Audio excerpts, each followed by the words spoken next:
Assalamualaikum warahmatullahi wabarakatuh. Halo anak-anak, jumpa lagi dengan Pak Jauhar. Hari ini kita akan melanjutkan pembelajaran kita di tema 2, subtema 1. Manfaat tumbuhan bagi kehidupan manusia.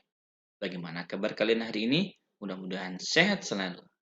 Anak-anak, tujuan pembelajaran kita hari ini yang pertama adalah mengetahui pengertian dan jenis-jenis dongeng. Yang kedua, memahami isi pesan yang terkandung dalam sebuah dongeng. Bagaimana? Apakah kalian sudah siap untuk belajar? Mari kita lanjutkan. Dongeng. Dongeng adalah cerita hayalan atau cerita yang tidak benar-benar terjadi. Dalam sebuah dongeng, dongeng memiliki alur cerita, tokoh, amanat, atau pesan yang disampaikan. Adapun jenis-jenis dongeng, yang pertama adalah mite, yaitu dongeng dengan latar belakang sejarah yang mengandung hal-hal ajaib dan dianggap suci. Biasanya tokohnya adalah dewa-dewa. Ini biasa dikenal juga dengan sebutan mitos. Yang kedua yaitu legenda, yaitu dongeng mengenal peristiwa sejarah suatu nama daerah atau asal-usul daerah. Contohnya biasanya dongeng tentang terjadinya gunung Tangkupan Perahu dan sebagainya. Yang ketiga adalah fabel, yaitu jenis dongeng yang tokohnya adalah hewan dan menceritakan tentang kehidupan mereka. Yang keempat adalah hikayat, yaitu dongeng yang menceritakan kehebatan atau kepahlawanan seseorang. Dan yang terakhir adalah parabel, yaitu dongeng yang menggunakan perumpamaan untuk menyampaikan sebuah pesan.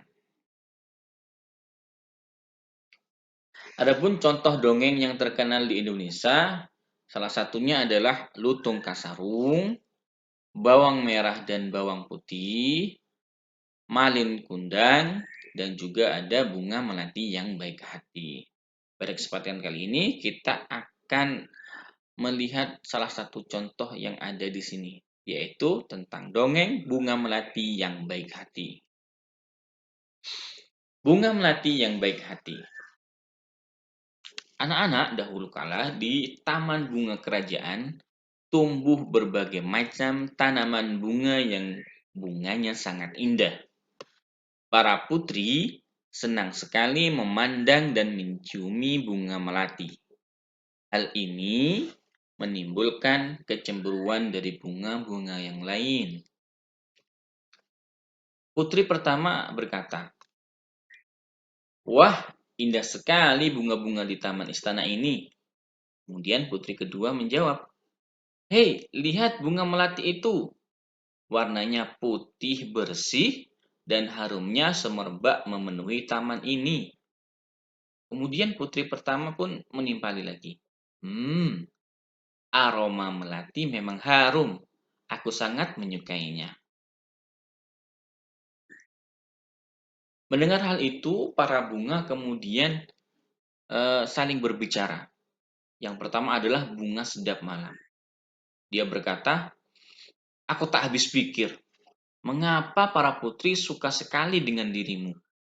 Ia sedang berbicara kepada bunga melati.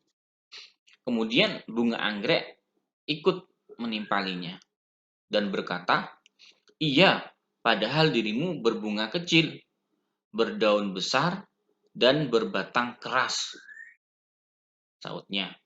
Kemudian bunga mawar biru berkata,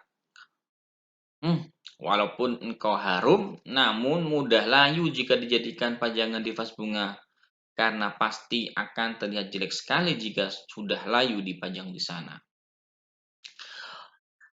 Mendengar hal itu, bunga melati hanya diam dan tetap tersenyum. Senyumnya yang manis membuat keharuman dirinya semakin merebak.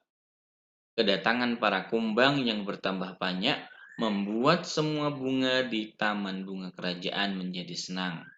Para bunga tentu tidak akan bisa berbunga lagi jika tidak ada kumbang yang datang dan menghisap sari madu mereka. Mengetahui hal tersebut, bunga sedap malam dan bunga yang lainnya kini telah mengerti kenapa bunga melati sangat wangi sekali. Bunga-bunga yang lain meminta maaf kepada bunga melati atas perasaan cemburu mereka.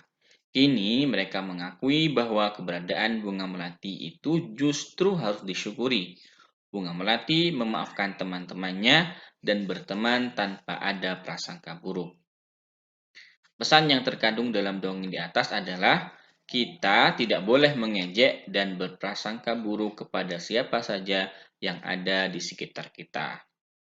Anak-anak, kisah dongeng Bunga Melati yang Baik Hati ini dapat kalian baca kembali di buku pemerintah tema 2 subtema 1 halaman 27 sampai 28. Setelah ini ada tugas untuk kalian yang berhubungan dengan materi yang sudah Pak Guru sampaikan, yaitu mengerjakan latihan soal pada link berikut ini. Pak Guru nanti akan share di link kelas. Insya Allah anak-anak pasti bisa semua. Terima kasih anak-anak, mudah-mudahan apa yang sedikit ini bisa bermanfaat. Pak Guru pamit. Assalamualaikum warahmatullahi wabarakatuh. Terima kasih.